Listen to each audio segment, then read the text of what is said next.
të qeverisës. Pati kritika edhe për numrin më të madh të ministrive,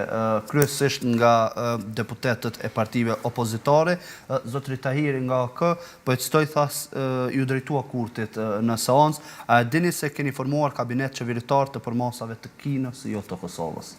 Si e shihni ndoshta deklaratën e tij më pas edhe këtë numrin e shtuar të ministrive në krahësim me ato të cilët i kishim në ekzekutivin e kaluar, zotri Çollahu? Jemi dëshmitar të qeverisë Kurti ne kur bënin një tkurrje të madhe të ministrive që ishin dikur në shumë dikaster, qeverisja ose ekzekutivi i Kosovës në atë kohë shtrihej në shumë dikaster, ardha e zotit Kurti në qeverinë ne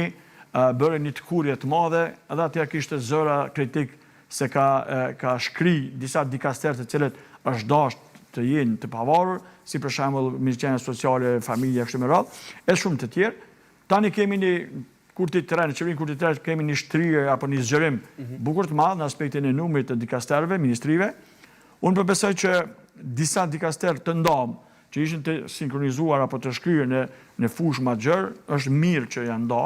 sepse deri tani çështja e Ministrisë Sociale, Familja, kjo ministria e re që do të hedhë zoti Hoti, Andin Hoti, është një veprim shumë i qelluar, si dhe disa ndamje që janë bërë në fusha, për shembull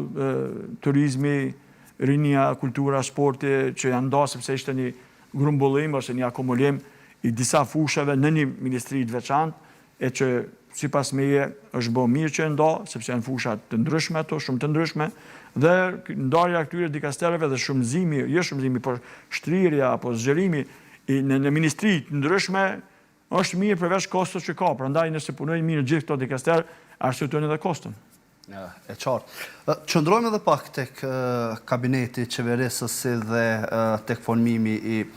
qeverisë. Kurti në fjalinë e tij menjëherë pas marrjes së mandatit të tij si kryeministër edhe një herë tjetër, përmendi në fakt disa prej punëve të cilat synojnë t'i bëjnë gjatë këtij 4 vjeçarit të ardhshëm, ndër të tjerash u fokusua tek vlera prej 1 miliard e investimeve në mbrojtje, teksa theksoi se do të nisin edhe prodhimin e dronëve ushtarak. Si shihni këtë ndoshta dëshirën edhe vullnetin e lëvizjes vetëvendosje për të forcuar ndoshta kapacitetet ushtarake, marrë parasysh tensionet gjeopolitike të cilat kanë kapluar, nëse mund të themi, gjithë botën? Ky është një veprim shumë i qelluar, ndoshta veprimi ose iniciativa dhe objektivi parësor,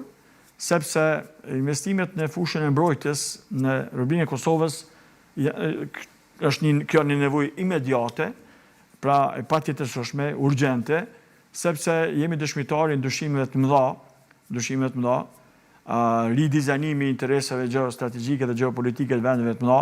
ndoshta edhe tendenca e ndryshimit të rendit botëror, sepse rendi botëror dhe organizatat ndërkombëtare këto që ishin me dekada të tëra deri tani, veç jemi dëshmitarë që po projektojnë metamorfozë, ndryshime, dhe tendenca është që këto ndryshime të thellohen më shumë. Prandaj në këtë kolorit ose konglomerat strukturash edhe ndryshimesh të pozicioneve dhe interesave të fuqive të ndryshme regionale dhe më gjerë,